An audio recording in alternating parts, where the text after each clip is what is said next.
Mga ka-barley, good afternoon po dito. Kagigising ko lang at night shift nga tayo.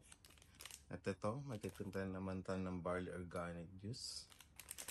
Sa mga gusto nga po palang umorder na ito, message lang po kayo para mapadeliver natin or masend ko sa inyo. Ang isang box na ito, 10 pieces po.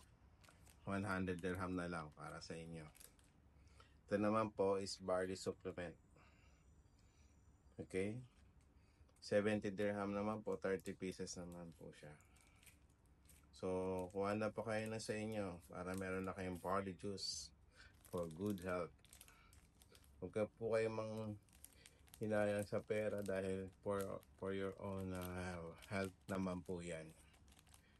Tsaka hindi naman siya hindi kayo magme-maintenance. Gawin nyo na rin siya. Dahil po maganda siya sa katawan. Barley juice and barley capsule po. Combination po yan.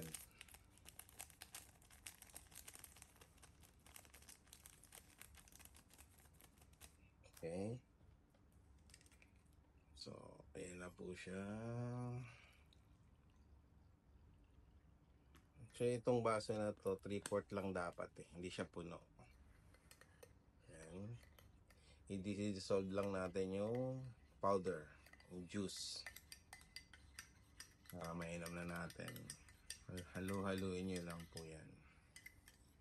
The same sa mga video na pinapakita ko araw-araw.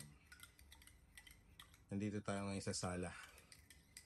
At magulo po sa kwarto. Kaya hindi tayo doon nag-video.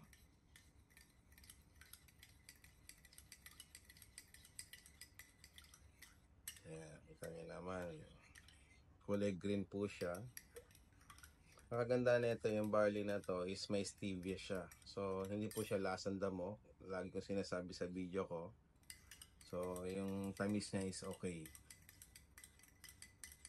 Try nyo rin po sa malamig. Pwede po sa malamig to. Masarap siya lalo na pag malamig.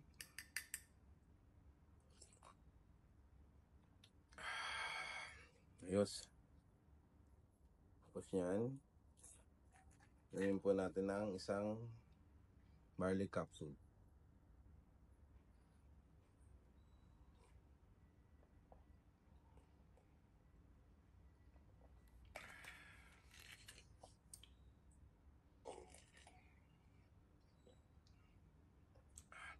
Empty stomach pa rin po bago tayo kumain mamaya.